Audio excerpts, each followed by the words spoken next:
রাজ্যেও পালিত বিজ্ঞান দিবস। যথাযোগ্য মর্যাদায় রাজ্যে পালিত হলো জাতীয় বিজ্ঞান দিবস।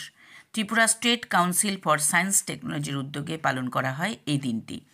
জাতীয় বিজ্ঞান দিবসকে কেন্দ্র করে রাজ্যের মূল অনুষ্ঠানটি হয় রাজধানী আগরতলার সুকান্ত একাডেমিতে। এদিনের এই অনুষ্ঠান উদ্বোধন করেন অর্থ দপ্তরের মন্ত্রী প্রাণজিৎ সিংহ রায়।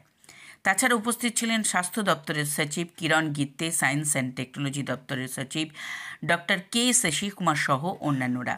যদিও এই অনুষ্ঠানটির উদ্বোধক ছিলেন মুখ্যমন্ত্রী ডক্টর মানিক সাহা, কিন্তু কাল বিকেলে দিল্লির জরুরি তলবে উনি রাজ্য ত্যাগ করেন।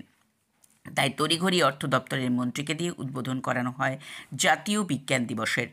এই অনুষ্ঠানের বক্তব্য রাখতে গিয়ে অর্থ দপ্তরের মন্ত্রী প্রাণজিৎ সিংহ রায় বলেন, বিজ্ঞান আমাদের জীবনের সঙ্গে জড়িত। প্রতিদিন প্রতিনিয়ত সব জায়গায় বিজ্ঞানকে আমাদের প্রয়োজন। বিজ্ঞান আমাদের জীবনের সঙ্গে ওতপ্রোতভাবে জড়িয়ে। তাই ছাত্রছাত্রীদের এই বিজ্ঞানকে আরও ভালো করে বুঝতে হবে, শিখতে হবে, জানতে হবে।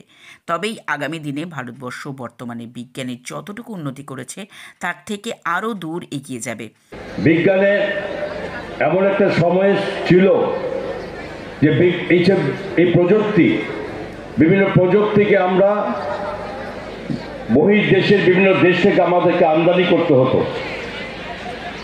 সময়ের সঙ্গে সঙ্গে বিজ্ঞানের উন্নতিতে, এবং এটা স্বীকার করতে হবে যে দেশের যশস্বী প্রধানমন্ত্রী নরেন্দ্র মোদীজির যে এই ব্যবস্থাকে আরো বেশি অগ্রাধিকারের ভিত্তিতে থেকে এগিয়ে যাওয়ার জন্য এই সময়কালে আমরা বিজ্ঞানী ভারতবর্ষে এক অন্যতম অগ্রগতির ক্ষেত্রে আমরা আজকে পদার্পণ করেছি।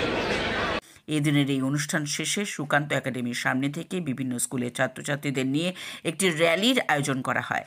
বিজ্ঞান সচেতনতামূলক এই র্যালিটি রাজধানীর বিভিন্ন পথ পরিক্রমা করে আবারও সুকান্ত একাডেমির সামনে এসে শেষ হয়। ব্যুরো রিপোর্ট, ত্রিপুরা সারাদিন।